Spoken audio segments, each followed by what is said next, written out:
अरे तुम नहीं कर पाओगे। पर जैसे ही बड़ी छलांग आती है, वह बंदर का बच्चा वृक्ष से नीचे गिरकर मर जाता है।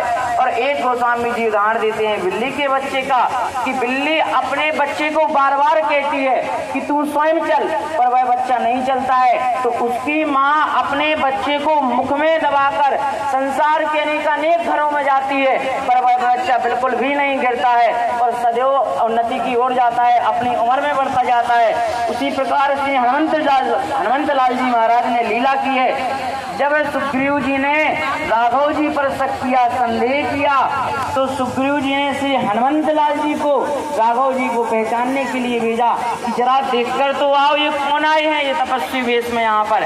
तो हनुमान जी महाराज समझ जाते हैं ये और कोई नहीं, ये तो स्वयं जगत के जगन्नाथ यहाँ विचरण कर रहे हैं। तब भैया श्री हनुमान जी महाराज राघव जी से कहते हैं कि अरे राघव जी, हमारे राजा जी, हमारे सुग्रीव जी पर्वत पर विराजमान है, वो वहाँ हैं, आप वहाँ चलिए और उन पर कृपा कीजिए। सच बात ये है, यहाँ पर हनुमान जी एक महात्मा है, सुग्रीव जी एक जीवात्मा है और राघवेंद्र जी सरकार एक परमात्मा है। उसी प्रकार जैसे यहाँ पर गोल्डन बाबा जी महात्मा हम आप सब जैसे जीवात्मा को ठाकुर जी जैसे परमात्मा से मिलाने का सुंदर कार्य कर रहे हैं। अगर हम जैसी जीवात्मा को उस परमात्मा को पाना है तो ऐसे अनेक संतों जैसे महात्माओं की शरण में तो जाना ही पड़ेगा।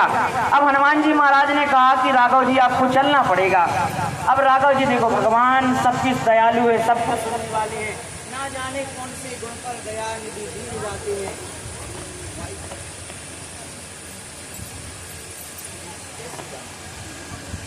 हेलो, जय श्री राम।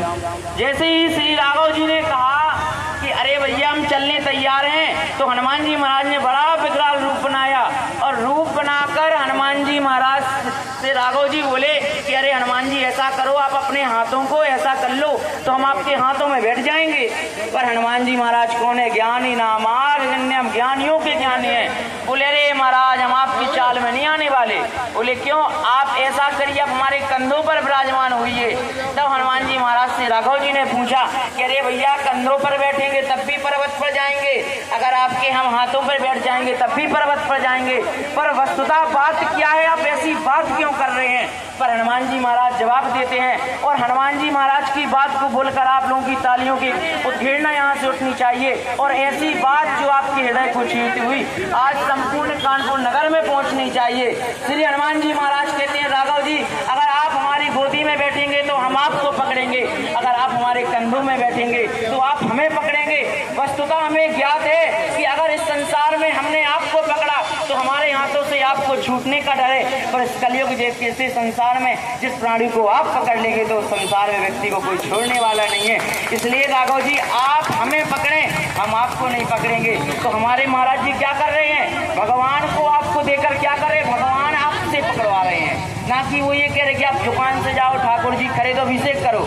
महाराज जी अर्थ ध्यान सब कुछ कर रहे, बस आपसे प्रभु को जोड़ रहे हैं ताकि आप भगवान से जुड़ें और जुड़कर उन्नति की ओर जाएं। और हमारी सबसे यही एक विनती है कि देखिए जैसे महाराज जी इतना स्वर्ण पहनते, एक लोगों ने महाराज जी से कहा, महाराज जी बता रहे थे हमको, बोले इतना सोना क्यों पहनते? संत तो चाहे कहीं भी रहकर कुछ भी अवस्था में पूजा पाठ कर सकते हैं। भैया हर लोग अपने तरह तरह की सेवा से सेवा करते हैं, कोई भजन से करता, कोई स्वास्थानी दान से करता, कोई पुण्य से करता, कोई कर्म से करता। तो हमारा तो भाव कहता है कि भैया हमारे ब्रज में लोग श्रृंगार कर कर ठाकुर जी को रिझावें, तो हमारे गोल्डन बाबा जी इतना श्रृंगार कर कर गोपी रूप में होकर हमारे ठाकुर जी को रिझाते हैं। और यहाँ जो पिपलेश्वर हमारे महादेव बैठे, ये स्वयं गोपी महादेव जैसे गोपेश्वर नाथ जी हैं जो हमारे ठाकुर जी को सदैव रिझाते हैं और उनके साथ हमारे ठाकुर जी रहते हैं। इसके साथ महाराज जी की तरफ से हम दो पंक्तियां कहेंगे, बड़ी सुंदर भाव हैं। महाराज जी अक्सर कहते हैं कि मेरे दिल में लगी आग बुझाऊं कैसे, मेरे दिल में लगी आग बुझाऊं कैसे, मेरे दिल में क्या क्या है ये बताऊं कैसे। इस संसार के लोगों ने देखी हैं अपनी अपनी बातें अपनी अपनी नजर से, पर मैंने क्या देखा है अपने दिल में अपनी नजर से, ये आप सबको बताऊं कैसे। इसी के साथ हम बोलिए बागेश्वर धाम की जय।